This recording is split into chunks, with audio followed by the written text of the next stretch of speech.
بسم اللہ الرحمن الرحیم. من الشیطان الرجیم.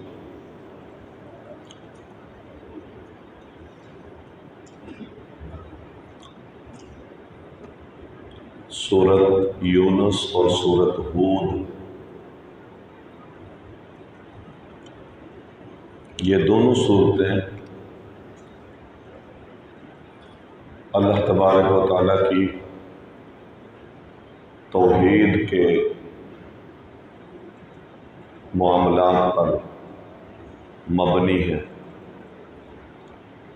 بہت ساری مثالوں کے ساتھ اللہ تعالیٰ نے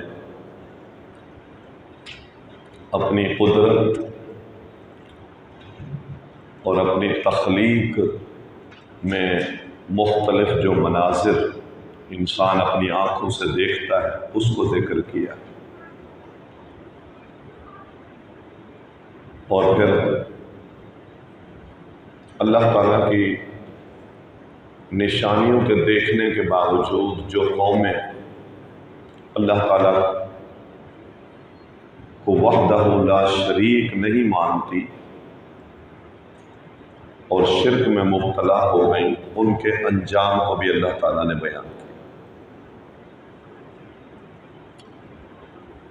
قوموں کے عروج اور زوال آپ کو جس قدر اللہ کی کتاب بتاتی ہے اتنا کوئی تاریخ نہیں بتاتی۔ قومیں کیسے عروج پر جاتی ہے، انہیں کیسے شرف ملا، یہ اللہ کی کتاب بتاتی ہے، اور قوموں کو زوال کیسے آیا اس کی بہترین تمثیل اور وضاحت اللہ کی کتاب کرتی ہے۔ تو سورۃ ہود میں اللہ تعالیٰ نے مختلف انبیاء کا تذکرہ بھی کر کے ان کے زوال کی کیفیتوں کو بھی بیان کیا، اور اللہ تبارک و تعالیٰ نے یہ حکم کہ دنیا میں کوئی ایسا جاندار نہیں ہے مگر اس کی پیشانی اللہ کے کنٹرول میں، وَهُوَ آخِذٌ بِنَاصِيَتِهَا، ہر چیز کی پیشانی اس اللہ کے ہاتھ میں، کوئی اس کی گرفت سے ماورا نہیں ہے۔ اللہ تعالیٰ نے جس چیز کو پیدا کیا ہے اس کا مکمل علم بھی اس کو ہے، اور صرف علم نہیں بلکہ اس پر مکمل کنٹرول بھی اللہ تعالیٰ کا۔ بڑی تمثیلیں ہیں اللہ تعالیٰ نے ان دونوں صورتوں میں بیان فرمائی، اور پھر قوم عاد کا تذکرہ کیا، قوم سمود کا تذکرہ کیا۔ ان دونوں قوموں کو اللہ تبارک و تعالیٰ نے برباد کیا۔ ایک قوم پر 7 دن اور 8 راتیں اللہ تعالیٰ کی طرف سے ٹھنڈی ہوا کا طوفان مسلط رہا، اور یہ ایسے بچھاڑ دیے گئے جیسے کھجور کے لمبے تنے پڑے ہوتے ہیں، اس طرح ان کی لاشیں پڑی ہوئی تھی۔ مسئلہ کیا تھا کہ انہوں نے ہود علیہ السلام کی دی ہوئی تعلیم کو رد کر دیا تھا۔ قوم ثمود نے سیدنا صالح علیہ السلام کی تعلیم کو رد کیا تھا، اور بے ڈھنگے مطالبے کیے تھے کہ ہمیں کوئی معجزہ دکھاؤ۔ تو اللہ تبارک و تعالیٰ نے ان کو ایک پہاڑی کے اندر سے اونٹنی نکال کے دے دی۔ جب آپ کچھ مانگتے ہیں نا اللہ تعالیٰ سے تو پھر وہ چیز مل جائے تو پھر اس کے تقاضے بھی پورے کرنے پڑتے ہیں۔ چیز تو آپ نے مانگ لی، اب آپ کہیں کہ یہ میری ہو گئی، تو دینے والے کا بھی کوئی حق ہے کہ یا نہیں؟ اس کا بھی حق ہوتا ہے۔ اس قوم نے یہی کیا، ہمیں اونٹنی چاہیے، اونٹنی دیکھیں گے۔ اچھا، اونٹنی اللہ تعالیٰ نے پہاڑی کے اندر سے، ایک چٹان کے اندر سے اونٹنی ان کو نکال کے دے دی۔ اب یہ معجزہ تھا، بہت بڑا معجزہ تھا۔ اب اللہ تعالیٰ نے کہا ایک دن تمہارے جانور پانی پئیں گے اور ایک دن یہ پانی پیے گے۔ جس دن یہ پیے گی تمہارے جانور نہیں آئیں گے۔ اور ولا تمسوها بسوء، اور اس کو بری نیت سے ہاتھ بھی نہیں لگانا، جہاں چاہے گھومتے رہے۔ اب مانگی ہے تو تقاضے پورے کر، اولاد مانگی ہے نا تو پھر تقاضے بھی ہیں، اللہ سے ہم مال مانگتے ہیں نا تو پھر اس کے تقاضے بھی ہیں، قوت مانگتے ہیں نا تو اس کے تقاضے بھی ہیں۔ جب نعمتیں اللہ سے مانگیں تو ساتھ یہ بھی مانگیں کہ یا اللہ اس نعمت کا شکر ادا کرنے کی بھی توفیق دے، ورنہ وہ نعمت عذاب بن جاتی ہے۔ انہوں نے یہی کیا، یہ اونٹنی معجزہ تھی، اب ان کے لیے مصیبت بن گئی۔ ان کی کھیتیوں میں جہاں چاہے وہ چرے چگے، پانی پر آئے تو دوسرا جانور نہ آئے، یہ اس کا شرط تھا، یہ اس کا مقام تھا۔ تو انہوں نے اس کو اپنے لیے اب بوجھ سمجھا، یہ تو مصیبت بن گئی۔ تو ایک بدبخت کو انہوں نے اپنے معاشرے میں ورگلایا۔ رینٹ کے قاتل ہر جگہ ہوتے ہیں، دو نمبری کرانے کے لیے ایجنٹ ہر جگہ ہوتے ہیں۔ یہ ایجنٹ تھا، دو نمبری کا ماہر تھا، تو لوگ پھر اسی کو کہتے ہیں یار یہ کام کرا دے، اتنے پیسے دے دیں۔ تو یہ رینٹ کے لوگ ہوتے ہیں، کرائے کے لوگ۔ یہ بدبخت تھا، اذ انبعث اشقاء، اللہ کہتے ہیں ان میں سے ایک بڑا بدبخت اٹھ کھڑا ہوا۔ انہوں نے اس کو سکھایا یار یہ اونٹنی مصیبت بن گئی ہے، اس کو رستے سے ہٹا، ہمارے لیے تو جینا دوپہر ہو گیا ہے، مشکل معاملات ہیں، اس کو ختم کر۔ اس نے کہا یہ کوئی بات ہے، یہ کام تو ہم کر دیں گے۔ تو اس نے اس کی کونچے کاٹ ڈالی، کونچے کہتے ہیں یہ جگہ، یہ چیزیں کاٹ، فعقروها، یہ کاٹ، بس یہ کاٹنا تھا۔ فدمدم علیہم ربهم بذنبهم فسواها، اللہ تعالیٰ کا عذاب ایسا آیا کہ اللہ تعالیٰ نے ان کو زمین کے برابر کر دیا، لاوا پھٹا، زلزلہ آ گیا، چیخ نے دماغ پھاڑ دیے اور زمین کے برابر کر دیا۔ یہ اللہ تعالیٰ کا ان قوم پر عذاب آیا۔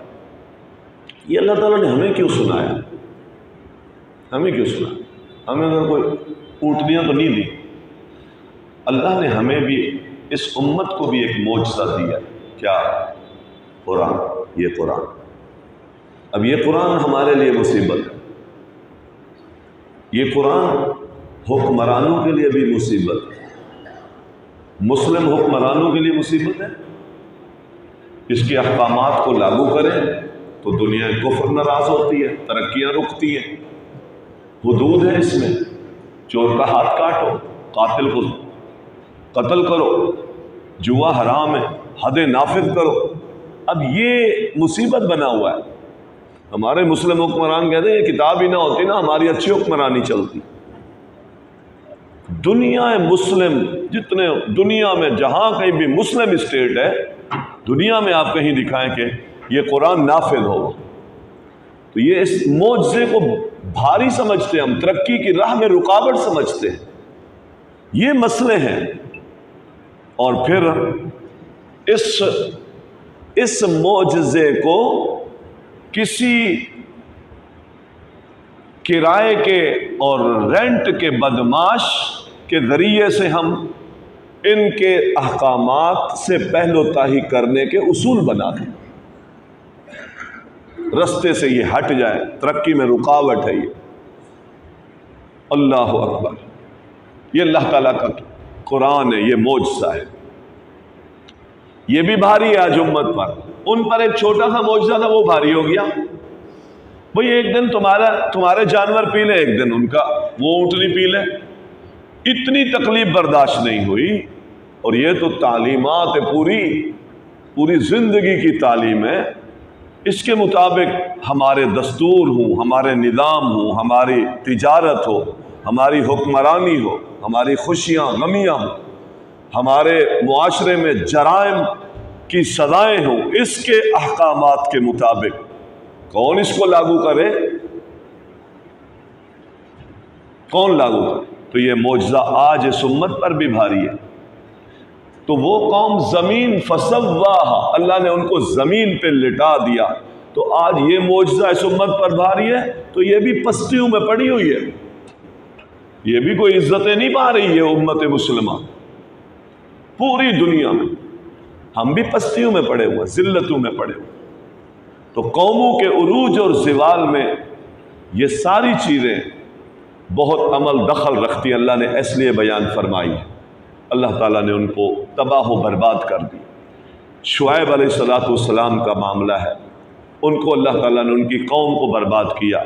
مکیال اور میزان دونوں میں کوتاہی کرتے تھے، ناپ تول کی جتنی چیزیں ہیں اس میں ڈنڈیاں مارتے تھے، اور تولنے میں ڈنڈیاں، ناپ میں ڈنڈیاں، دینا کچھ ہے بتانا کچھ ہے، دکھانا کچھ ہے اور بھیجنا کچھ ہے، گفتگو کچھ ہے اور معاملہ معاہدہ کچھ ہے اور حالات کچھ ہے۔ یہ بہت خطرناک عادت ہے۔ جب انسان لین دین کا اچھا نہیں ہے نا، اس کا دین اچھا نہیں، لین دین کا اچھا نہیں ہے، دین اچھا نہیں۔ اللہ تعالیٰ نے، اللہ کے پیغمبر نے ان کو بھی سمجھایا، ہمارے نبی بھی سمجھا گئے، تو ان کو سمجھایا، ان کو سمجھ نہیں آئی، الٹا تانے دیے، ثناء اللہ نہیں بن، ہم کہتے ہیں ثناء اللہ نہیں بن۔ انہوں نے کہا تیری نمازیں یہی کہتی ہیں کہ ہمارے ذاتی پرائیویٹ امور میں تو دخل اندازیاں کرے۔ یہ قوم شعیب کا جواب تھا شعیب کو، ہمارے ذاتی معاملات میں دخل اندازیاں نہیں کرو، تم نمازیں پڑھو بس۔ اور ہماری قوم کی مائیں بہنیں بیٹیاں بھی اٹھ کے کیا کرتی ہیں؟ روڈ پر آ کر احتجاج کرتی ہیں، وہ کہتی ہیں ہمارا جسم ہماری مرضی، کسی کو دخل اندازی کی ضرورت نہیں ہے، ہم جو چاہیں کریں۔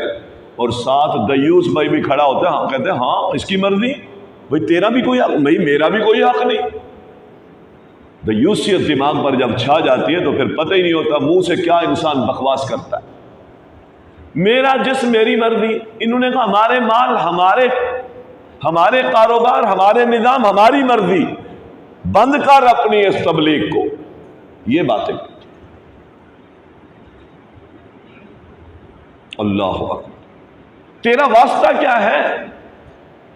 ما نشاء فی اموالنا، ہم اپنے مالوں میں، اپنے نظام تجارت میں جو چاہیں کریں، تیرا واسطہ کیا؟ ہم آزاد ہیں، تم آزاد ہو، یہ کس نے کہہ دیا؟ ہم آزاد نہیں ہیں، مومن آزاد نہیں ہوتا۔ مومن کی زندگی کا ایک ایک لمحہ اللہ تعالیٰ کے حکم کا غلام ہوتا ہے، ایک ایک لمحہ پیدا ہونے سے لے کر دفن ہونے تک سارے احکامات اس پر اللہ کے لاگو ہو رہے ہوتے۔ اور انسان کہ میں آزاد ہوں، میرا پرسنل معاملہ ہے، کوئی پرسنل نہیں۔ اگر آپ پرسنل ہوتے، یہ پرائیویسی ہے میری ذات کی، اللہ کہتا ہے کوئی پرائیویسی نہیں ہے۔ تم دو ہوتے ہو، تیسرا میں ہوتا ہوں، تم تین ہوتے ہو، چوتھا میں ہوتا ہوں، تم پانچ ہوتے ہو، چھٹا میں ہوتا ہوں۔ وَهُوَ مَعَكُمْ أَيْنَمَا كُنْتُمْ، تم جہاں ہوتے ہو میں وہاں ہوتا ہوں۔ وَإِنَّ عَلَيْكُمْ لَحَافِظِينَ، تمہاری پرائیویسی یہ کہاں سے آئی ہے؟ تمہارے اوپر میرے دو نگران ہیں، فرشتے بھی تمہارے ساتھ ہوتے، تمہاری پرائیویسی کہاں سے آ گئی؟ تمہاری منمانی کہاں سے آ گئی؟ لَهُ مُعَقِّبَاتٌ، تمہارا پیچھا کرنے والے تمہارے اوپر میرے نگران مقرر ہیں، اور تم آزاد ہوتے، تم پرائیویٹ جو چاہو کرو۔ نہیں، اگر یہ آزادیاں ہوتی تو پھر نگران نہ ہوتے۔ جس پر نگران بٹھایا جاتا ہے وہ آزاد ہوتا ہے، وہ آزاد نہیں ہوتا۔ وَإِنَّ عَلَيْكُمْ لَحَافِظِينَ كِرَامًا كَاتِبِينَ يَعْلَمُونَ مَا تَفْعَلُونَ، تمہارے اوپر حافظین نگران ہے، کرامن بڑے معزز نگران ہے، کاتبین اور ایک ایک تمہاری حرکت کو محفوظ کر رہے ہیں۔ ما یلفظ من قول لدیہ الا رقیب عتید، تمہارے منہ سے زبان ایک لفظ پھینکتی ہے اور تمہارے پاس ایک رقیب عتید تیار نگران بیٹھا ہوتا ہے اس کو لینے کے لیے۔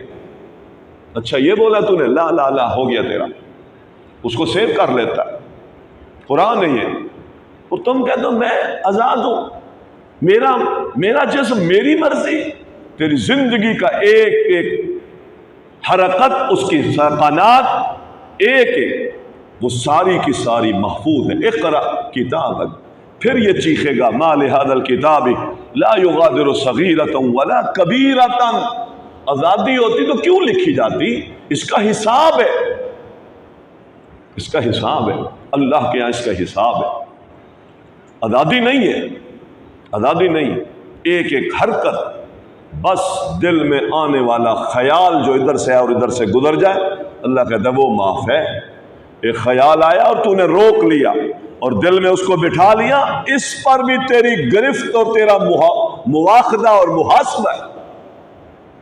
صرف خیال کو میں نے چھوڑ دیا، بس یہاں سے خیال گھس گیا اور ادھر سے نکل گیا اور رک گیا، ارادہ کے طور پر اس پر بھی تیرا مواخذہ کروں گا۔ اچھا خیال ہے تو اجر دوں گا، اور اچھا ارادہ نہیں ہے، برا ارادہ ہے تو اس پر پکڑ کروں گا۔ آزاد کہاں؟ آزاد کہاں؟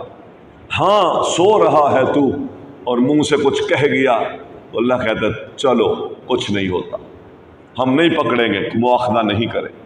تو محترم بھائیو، بڑا معاملہ حساس ہے۔ اس قوم نے سمجھا کہ سیاست الگ ہے، تجارت الگ ہے، اور آسمانی نصیحتیں الگ ہیں۔ اس نے یہ کہا، آج بھی یہی ہے، بھئی سیاست الگ چیز ہے، دین الگ چیز ہے، یہ دنیاوی میرے ذاتی پرسنل معاملات ہیں اور دین کا معاملہ الگ ہے۔ یہ کس نے کہہ دیا؟ یہ کس نے کہا ہے؟ ایک ایک چیز دنیا کے امور میں اس کو ہم بیلنس کریں گے، فٹ کریں گے، کمپیئر کریں گے، موازنہ کریں گے کہ اسلام اس کے متعلق مجھے کیا تعلیم دیتا ہے، اور اس امر کو سیدھا کریں گے، اس کو نتھی کریں گے اللہ کے حکم کے ساتھ۔ آزادی کہاں ہے؟ آزادی نہیں ہے، آزادی کہاں؟ سر کے بال بھی آپ اپنی مرضی سے نہیں رکھ سکتے، اسلام نے کہا ہم بتائیں گے، ہم بتائیں گے۔ بدن میں ان حصوں پر اگنے والے بال، جو حصے بڑے ایسے عجیب و غریب حصے ہیں، بڑی پرائیویٹ حصے ہیں، اس کے متعلق شریعت نے آپ کو احکامات دے دیے کہ یہ بال بھی، یہ فاضلہ بال بھی ان حصوں پہ 40 دن سے زیادہ تو رکھ نہیں سکتے۔ بغل کے بال، زیر ناف کے بال، پیغمبر نے اس کے لیے بھی ایک وقت متعین کر دیا ہے، زیادہ سے زیادہ یہ بال اگر نہیں موقع ملا ان کو ختم کرنے کا تو 40 دن ہے بس، اس کے بعد یہ رکھے گا، مواخذہ ہوگا، پکڑو۔ یہ اسلام ہے۔ آپ زندگی کا کوئی ایک رخ تو بتا دیں جہاں اسلام نے حصار قائم نہ کیا ہو، میرے زندگی کے نظام میں کوئی ایک لمحہ بتا دیں، ایک لمحہ بتا۔ انہوں نے کہا تم ہمارے معاملات میں یہ چکر بازیاں اور دخل اندازیاں نہ کرو۔ اللہ نے کہا اچھا یہ دخل اندازیاں لگتی ہیں تمہیں؟ پھر اللہ تعالیٰ نے ان پر چیخ کا عذاب بھیجا، ان کے دماغ پھٹ گئے، دماغ خراب ہو گئے، پاگل ہو گئے، اور اس قدر پھٹے کہ مر گئے، اور مر کر ایسے گرے کہ اس گرنے کی کیفیت کو بھی اللہ نے بیان کیا۔ اونھے منہ، گھٹنوں کے بل، منہ الٹے تھے، گھٹنوں کے بل پڑے ہوتے۔ پھر اللہ تعالیٰ کہتے ہیں ہم نے ان کا ایسا صفایا کیا کَعَلَّمْ یَغْنَوْا فِیہَا، اس بستی کے پاس سے لوگ گزرتے تھے تو سمجھتے تھے یہاں کل کوئی رہتا ہی نہیں تھا۔ اللہ اکبر۔ انسان ہے، جب اللہ تعالیٰ ہستیوں کا خاتمہ کرتا ہے تو ایسے پتہ چلتا ہے آیا ہی نہیں تھا، اور منصوبے جب بنا کے بیٹھا ہوتا ہے ایسے پتہ چلتا ہے یہ جائے گا ہی نہیں۔ سوچیں جب اپنی بتاتا ہے تو ایسے معلوم ہوتا ہے کہ اس کے ان سارے منصوبوں میں موت ایڈ ہی نہیں ہے، اللہ کی یاد اس میں شامل ہی نہیں ہے۔ اتنے لمبے منصوبے بنا کے گھڑ کے بیٹھا ہوا ہے کہ جیسے اس نے جانا نہیں ہے، اور نکل ایسے جاتا ہے کہ پتہ نہیں چلتا کہ یہ آیا تھا یا نہیں آیا تھا۔ پر میں بڑے لمبے گھر بنا لیتے ہو، اور رہتا کوئی اور ہے. اتنا جوڑ لیتے ہو کہ کھا نہیں سکتے ہو، کھاتا کوئی اور ہے.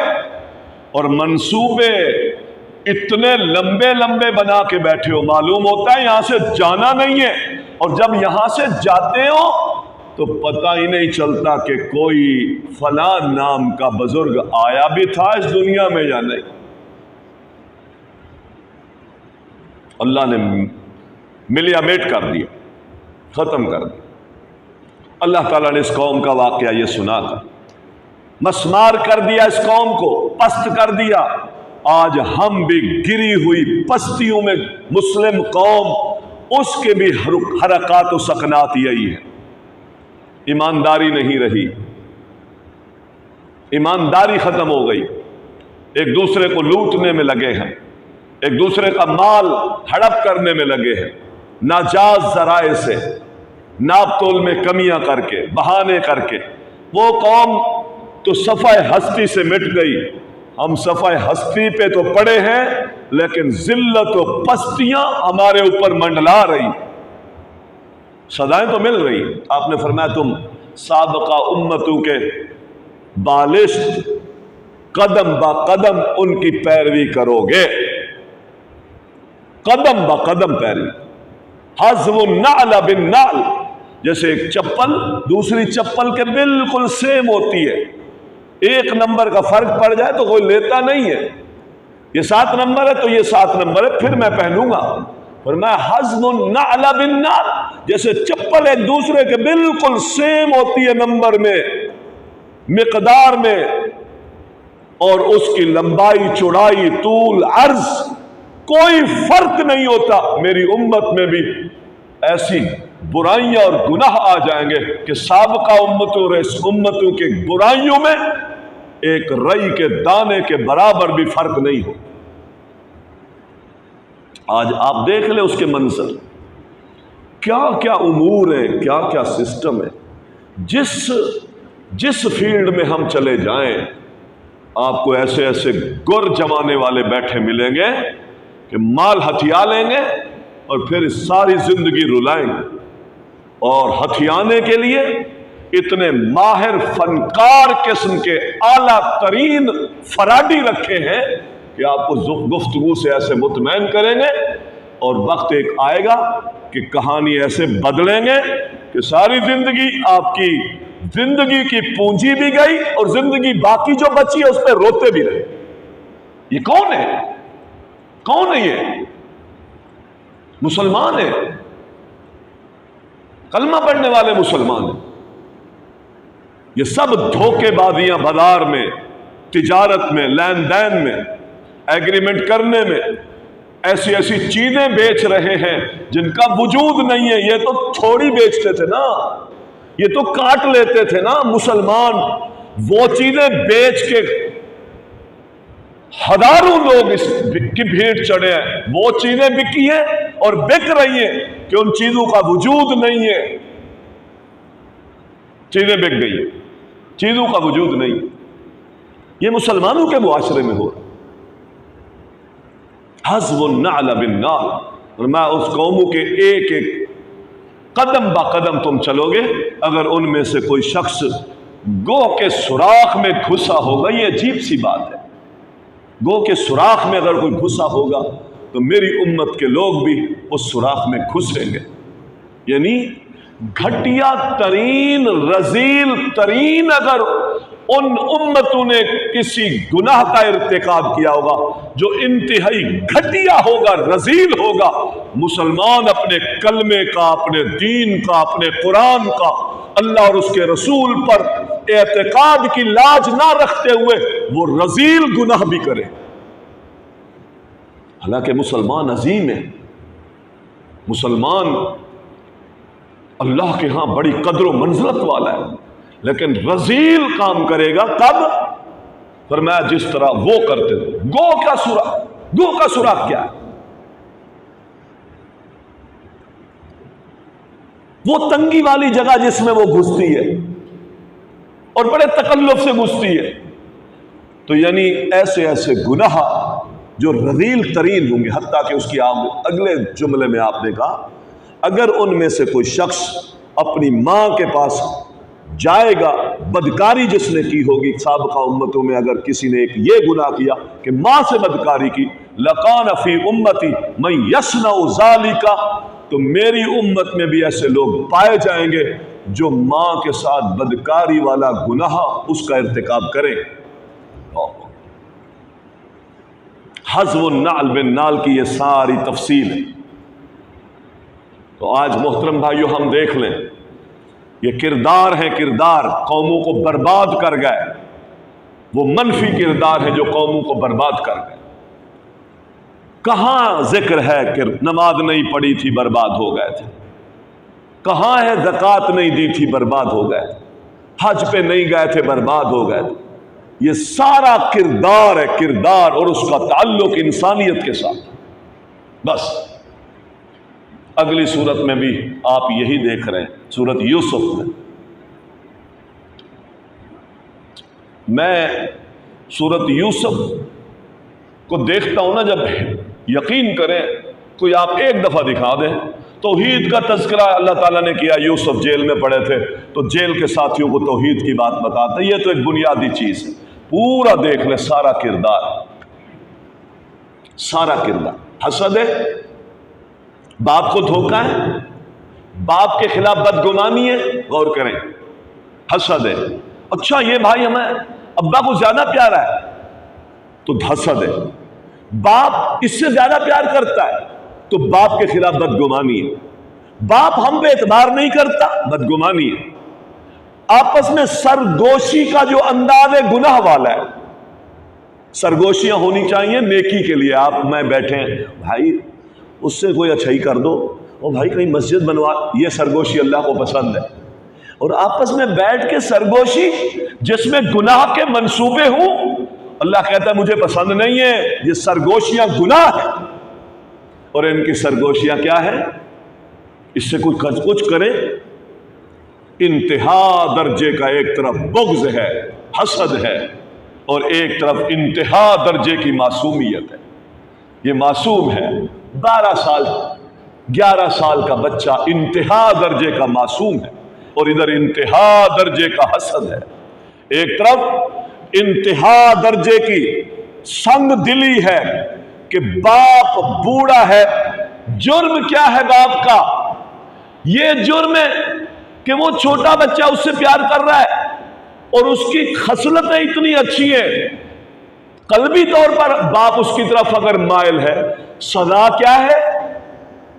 اس کو قتل کر دو۔ اللہ، باپ کے اس جرم کی اولاد باپ کو سزا کیا دے رہی ہے کہ اس کی محبت چھین لو اور اس کو قتل کر دو۔ انہوں نے یہ نہ سوچا کہ اس کے چھن جانے پر باپ کو جدائی کتنا رلائے گی۔ صرف کیا کہتے ہیں نا، کچھ لوگ اپنا ایک آلو بھوننے کے لیے پورے کھیت کو پہلے آگ لگاتے ہیں، پھر ایک آلو بھون لیتے، اپنی ایک بوٹی بھوننے کے لیے پوری فصل کو آگ لگاتی۔ باپ کی جدائی، باپ پر جدائی کا صدمہ کتنا عظیم، اتنا بڑا صدمہ دے رہے ہیں۔ منفی سوچ رکھیں، منفی سوچ، کبھی بھی منفی سوچ کی پروان بلندیوں کی طرف نہیں جاتی، پستیوں کی طرف جاتی ہے۔ باپ کو کیا کر رہے ہیں؟ برگلا رہے ہیں اور پھر پریشر ڈال رہے ہیں، مالک لا تأمنا، ہمارے بارے میں تو ابا گمان بھی اچھا نہیں رکھتا۔ کیوں بھائی، کیا ہو گیا؟ یہ اولاد ہے، اولاد بدگمانی، تو ہم پر اعتبار ہی نہیں کرتا، باپ کو کہہ رہے ہیں۔ اللہ اکبر۔ ایک طرف بہت بڑی جدائی ہے، اور پھر اس جدائی کے بعد اس کے مقابلے میں ایک عظیم صبر ہے، اور لمبی جدائی کے بعد ایک نہ ختم ہونے والی ایک بڑی خوشی بھی ہے۔ یہ خوشی کس کو ملی؟ مثبت پہلو رکھنے والے کو، اور اس کے وبال کس پر پڑے؟ منفی پہلو رکھنے والے کو۔ ایک طرف حسد ہے، ایک طرف معصومیت ہے، ایک طرف قتل کے منصوبے ہیں، قتل کے منصوبے، اور ایک طرف اللہ تبارک و تعالیٰ کا امر ہے کہ اللہ بلندیوں والے مقام دینا چاہتا ہے. ان قتل سے کچھ نہیں ہوگا، یہ ہٹانا چاہتے ہیں، اللہ بلندیوں کی طرف لے جانا چاہتا ہے اور اللہ لے گیا. اور ایک طرف انتہا درجے کی ہوس ہے، شہوت ہے، خواہش ہے، بدکاری کا ذوق ہے، اور دوسری طرف آسمان کی بلندیوں کو چھو جانے والا ایمان اور تقوی ہے اور پاک دامنی. آسمان کی بلندیوں کمال قسم کی پاک دامنی. ہوس تھی، ہئی تلک، جلدی میری پاس آ، میرا وجود تیرے لیے حاضر ہے. اللہ اکبر. انتہا درجے کی ہوس تھی، بدکاری کا شوق تھا، اور ایک طرف ان کمال درجے کی پاک دامنی ہے. قال انی اخاف اللہ، نہیں میں یہ بدکاری نہیں کر سکتا، میں تو اپنے رب سے ڈرتا ہوں. انہ احسن مثوائی، اس نے مجھے اتنے اچھے ٹھکانے دیے، میں یہ کروں؟ یہ سارا کردار ہے، ادھر بھی کردار ہے ادھر بھی کردار. اللہ نے کردار کی بات کی ہے سورۃ یوسف. کردار اچھا بناؤ گے، یاد رکھیں جیل آئے گی، سختی آئے گی، حسد کے میدان لگیں گے، لوگ قتل کے در پہ ہوں گے، رستے سے ہٹائیں گے، لیکن اللہ آپ کو بلندیاں بھی ضرور دے گا. اس لیے کہ بلندیاں ملتی اس وقت ہے جب انسان دکھوں کے دریا، آزمائشوں کے دریا کراس کرتا ہے. بڑی سیٹیں اس وقت ملتی ہیں جب امتحان بڑے سخت دے کے جاتا ہے. آپ کہیں کہ بڑی پوسٹ پر پہنچوں اور امتحان نہ دوں تو کہاں سے کون بٹھائے گا وہاں؟ قابلیت ہمیشہ ہارڈ امتحانوں کے بعد ملنے والی سیٹ اس کے بعد ملتی. سخت امتحان ہوتے ہیں جتنی بڑی پوسٹ ہو، تو لہذا گھبرائے نہیں. اور اس کے لیے کیا ہوگا؟ سوچ منفی بنائیں گے، سوچ کو مثبت رکھیں. ہاں بس میشیں آنا شروع ہوئیں گی. تقوی کو مضبوط رکھیں تو اب زندگی ان دکھوں کے دریا کو کراس کرے گی، پھر کنارہ ملے گا. یہ سارا خلاصہ ہے. اللہ کی نعمتوں کی ناشکری کسی حالت میں نہ کریں، اللہ تعالیٰ پھر بلندیاں دے گا. یوسف کو ٹھکانہ ملا مصر میں.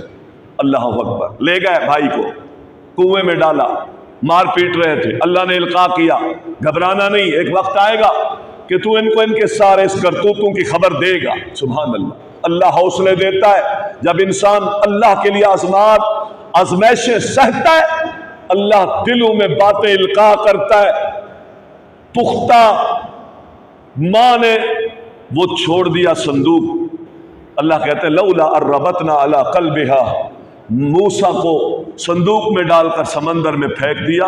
ماں بیٹھی ہوئی ہے، دل پھٹ نہ جائے ماں کا، اپنے ہاتھ سے بچے کو صندوق میں ڈال کے پھینک دیا سمندر میں.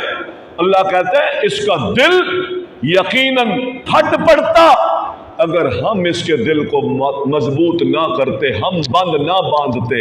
یعنی آپ اللہ کے لیے آزمائشیں سہیں، آپ کے دل کو مضبوط کون کرے گا؟ اللہ. پھر دماغ خراب نہیں ہوں گے، پھر دماغی رگیں نہیں پھٹیں گی. آپ اللہ کے ساتھ کھڑے نا، پھر کوئی آزمائش آپ کے وجود پر انشاءاللہ تعالیٰ اثر انداز نہیں ہوگی جب آپ ایمان پر کھڑے ہوں گے، اللہ کی بات ماننے پر کھڑے ہوں گے. یہ تھا. لے گئے، اللہ نے دل مضبوط کر دیا یوسف کا، کنویں میں پھینک دیا. پھر جب بنیادیں غلط رکھ لیں تو جھوٹ پہ جھوٹ. ابا اس کو بھیج دے، چرے گا چگے گا، ہمارے ساتھ کھیلے گا، یا گھر پہ بٹھائے رکھتا ہے. من باتیں ساری جھوٹ ہیں. پھر لے کر گئے، پھر اس بات پر جمع ہو گئے کہ اندھے کنویں میں پھینک دیتے ہیں. وہاں پھینک دیا.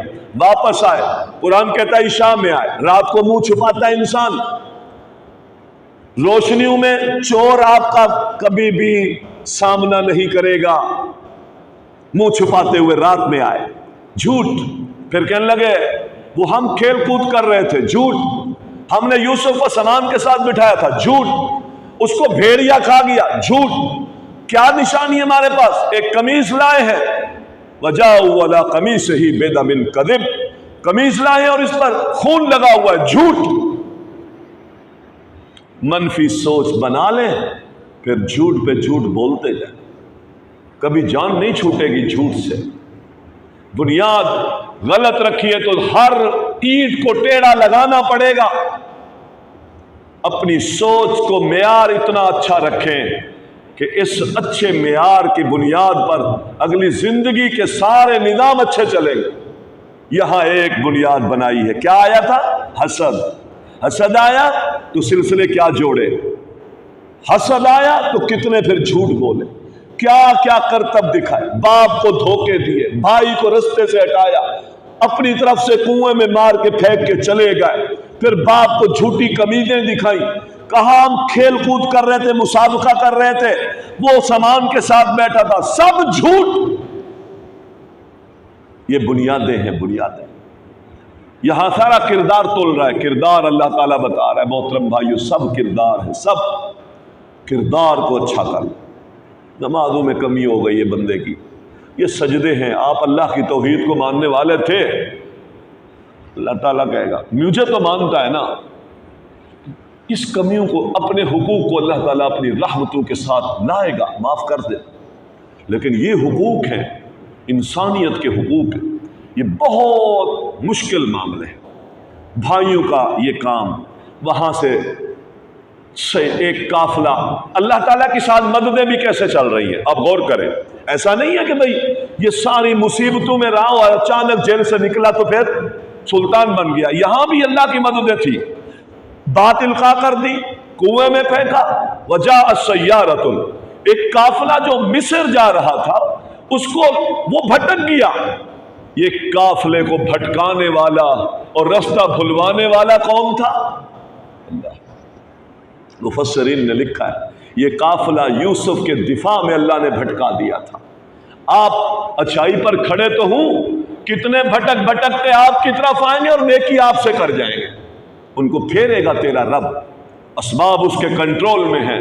وہ آیا فارسلوا واردہم، آگے بھیجا، جاؤ یار کوئی پانی وانی تلاش کرو، فادلا دلوا، اس نے ڈول لٹکایا، ڈول کو یوسف نے پکڑ لیا، باہر کھینچا، ہذا غلام یا بشرا، وہ بھائی بچہ ملا، واسروہ بدا، وہ بھی بے ایمان تھے، وہ بھی بے ایمان تھے، گری پڑی چیز مل گئی تو اعلان کرتے، ادھر ادھر بات بتاتے، لوگوں سے پوچھتے بھائی یہ بچہ ملا ہے کس کا، خات آبادیاں بھی تو تھیں، وہ بھی بے ایمان تھے، انہوں نے اس کو مال تجارت سمجھ کے چھپا لیا۔ اللہ یہاں یہ بتانا چاہتا کہ حالات کیا تھے، لیکن میں رب جب بچانے پہ آتا ہوں تو کائنات کی کوئی چیز اس کو ضائع نہیں کر سکتی۔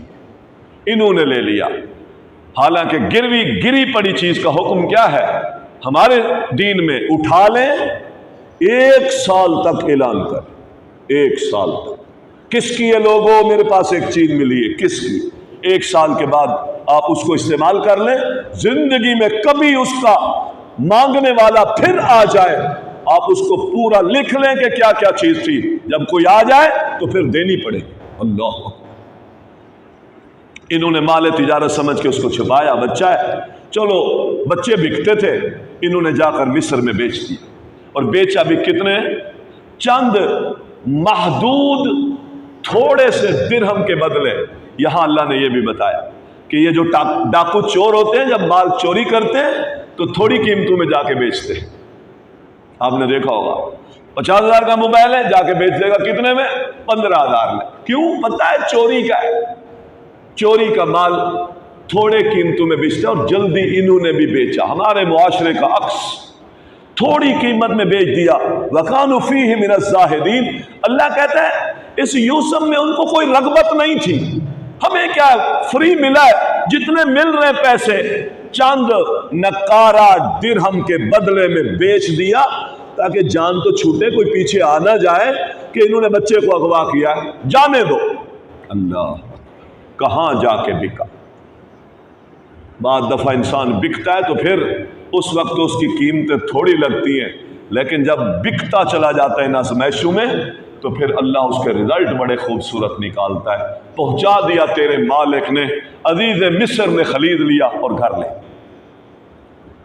کہاں پڑا ہوا تھا جنگلوں میں، کہاں کنان میں رہتا، یہ چھوٹا بچہ پلتا، کہاں اس کو گرے سلطانی آتے، تیرے رب نے بھائیوں کے ذریعے سے کنویں میں، وہاں کے ذریعے سے مصر سے عزیز مصر کو خرید کر کے بادشاہ کے گھر وزیر اعظم صدر ہاؤس میں پہنچا دیا کہ سلطنت کے سارے امور یہاں رہے، سیکھ، ہم کل کو تمہیں مصر کی بادشاہی دینے والے۔ گر آنے چاہیے تیرے رب انتظام کیسے کرتا ہے، ہم سوچ نہیں سکتے۔ سارا کنٹرول ہم پر اس اللہ کا چل رہا ہوتا ہے محترم بھائیوں، اس لیے جب اس کے ہی آرڈر چل رہے ہوتے تو سوچوں کو مثبت رکھ کے چلو، انشاءاللہ منزلیں آسان ہوں گی۔ اللہ سے دعا ہے اللہ ہم سب کو عمل کی توفیق